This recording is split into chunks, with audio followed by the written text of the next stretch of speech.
Okay, folks, welcome to what I hope will be the first of a lot more constructive critiques of Isom number one. The first critique that I did had a lot of swearing in it, so maybe we can avoid that. But Isom number one, it's the first offering from Eric July's Rippaverse Comics. $35 if you want to purchase it outright. Don't forget the tax and shipping, which is probably going to drive that up to about $50. 96 pages, full color, and standard quality as far as a comic book goes. I mean, you've got decent lettering, art, etc. We're going to check out a couple of things today about page one. We're not going to get beyond page one today because there's plenty to cover. I'm going to cover what I already covered in a previous video just briefly and without as much swearing. One of the things I notice on here is that you've got the police precinct title here, and then you've got something here. We don't know what this something is because this lettering is actually indistinguishable. You will not be able to tell, even from a distance, what that lettering is supposed to say, and close up, it's not going to be any help either. You know why? Because these are like ink blobs that look like letters but really aren't. Same thing on the back of this car. Looks like lettering, but really isn't. I don't know what that says. It's impossible to tell what that says. I spent minutes trying to figure out what that says, and I shouldn't have had to do that. That's one big problem that's on this page right here, is that you've got two sequences of pseudo-lettering that are distracting the reader away from the story. You know, I want to know what that says. Can't you just make up some title? I mean, are you that afraid of violating a trademark somewhere? I mean, use the internet, type something in, see if anybody's got a website for this or that, and if you can't find it, just put the name of a fake restaurant up there. I mean, come on. Doesn't almost all entertainment have one of those things, like any similarities to any locales or living people or dead people? You know, it's entirely coincidental. I mean, come on, it's got to have the same thing about restaurant and car brand names. So, or you could just leave the car brand name off, or you could just make this so much more indistinguishable that the reader just spends like maybe a second glancing at that saying, oh, that's a title of something, but I have no idea what. But this is a little bit too close to being actual lettering that, I actually tried to figure out what the heck that was. And I shouldn't have been doing that. I should have been immersed in the story by that point. So, what have we got here? We've got a police precinct, something next to it that's taking up equal space on the page. That's another reason why I was trying to figure out what this was.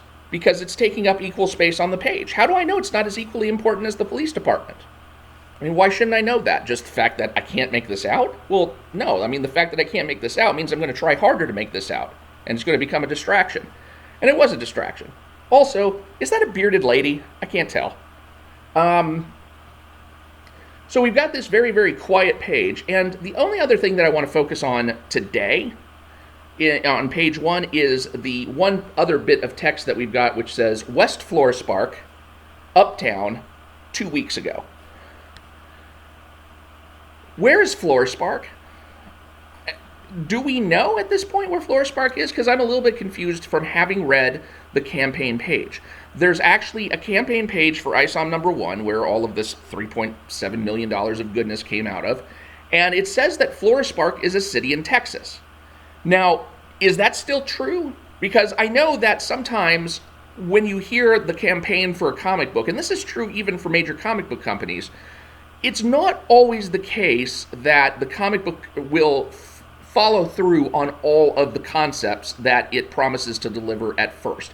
One very, very good example of this was Mark Waid, and he had a comic book called Exo Man of War, and it was the second iteration of Exo Man of War from Valiant Comics. This was when Valiant Comics kind of did a Valiant Comics 2 thing, and they reimagined a lot of their concepts. Ninjak was like totally different, and Exo Man of War had a lot going different for it as well. In the new Valiant universe that existed after the old Valiant universe shut down, instead of the Conan in a can motif, like what if a 4th, 5th century Visigoth were encased in the kind of armor that would make Iron Man jealous, you instead had the Exo Man of War suit be an alien suit of armor that just passed down from generation to generation ever since 408 AD. And ended up in the hands of the Nazis at one point, and then finally ended up in the hands of the Americans.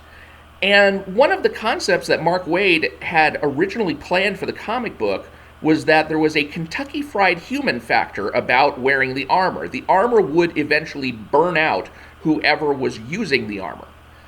Whether it was because the armor was giving out radiation, whether it was because the armor was drawing upon the life force of the user, it wasn't really clear. But the armor was supposed to be an imminent danger to whoever it was that was using it.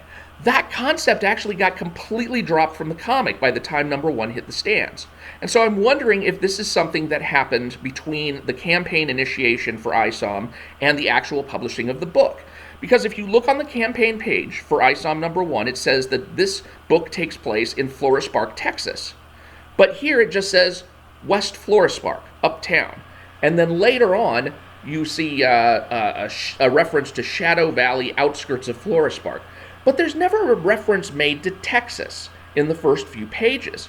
And so I'm kind of wondering, is Florespark turning into something like Metropolis or Gotham City, where we know the city, and we know the city on account of its being associated with the superhero in question? You know, Superman is Metropolis, Batman is Gotham City, you got the Flash in Central City.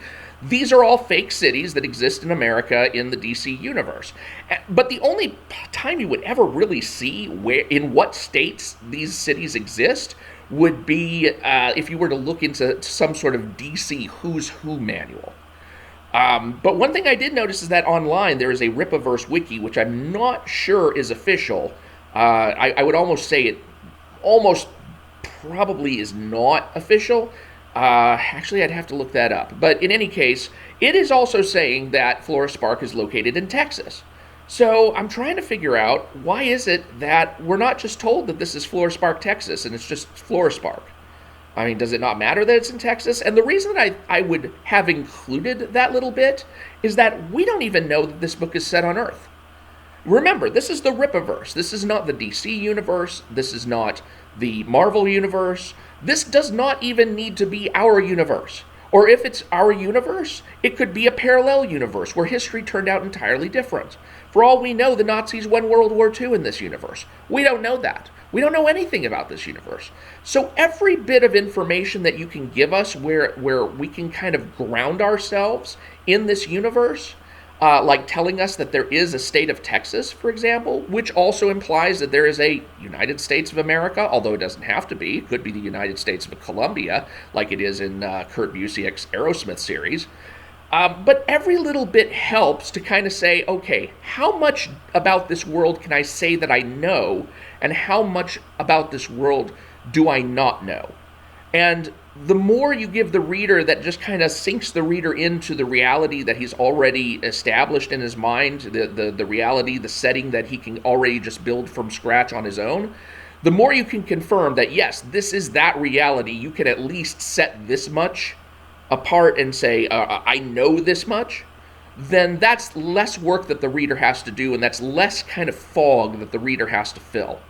Now, Florespark, it is a fictional town. I went and I looked it up. I can't find a Florespark, Texas anywhere. I can't find a Florespark anywhere. The closest thing that came up on my inquisition into maps was there's a Flores Park in San Antonio, Texas, and that's about it. So, you know, where this Florespark is supposed to be located within Texas, I don't know. Doesn't really matter. But, I mean, really, it's going to be the city in which Isom is set. That's really all that you need to know. And that's fine. I mean, I'm not complaining either way, shape, or form. All we know is that Isom is set in a city called Florespark, and there you have it. Think of it like Metropolis. Think of it like Gotham City. It doesn't have to be located in any particular locale. Could be right, 2 hours away from you for all you know.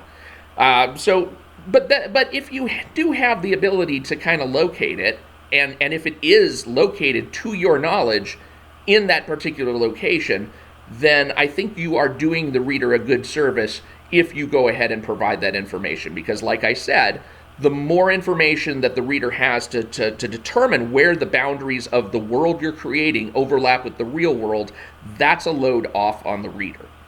So that is basically going to be my point for this video, is that if you can establish as much of the setting as you possibly can, and in this case, all it would have taken is you know, 2 weeks earlier, up West Florespark, Texas, as opposed to West Florespark. That's all I would have taken. So I don't know. I mean, is it because Florespark is no longer located in Texas like the campaign originally said?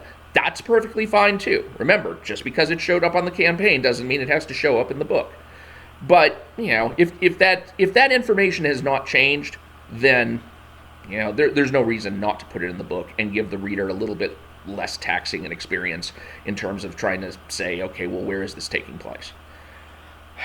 All right, that's all I got for now. Please do catch up on the next video by hitting the subscribe button, and that way you'll be informed when I cover a little more of page 1 and getting into page 2. Woo! Wow, we're going to go at breakneck speed on this one, I'll tell you. All right, I'm Mike Partika. Thanks for watching. I will talk to you later.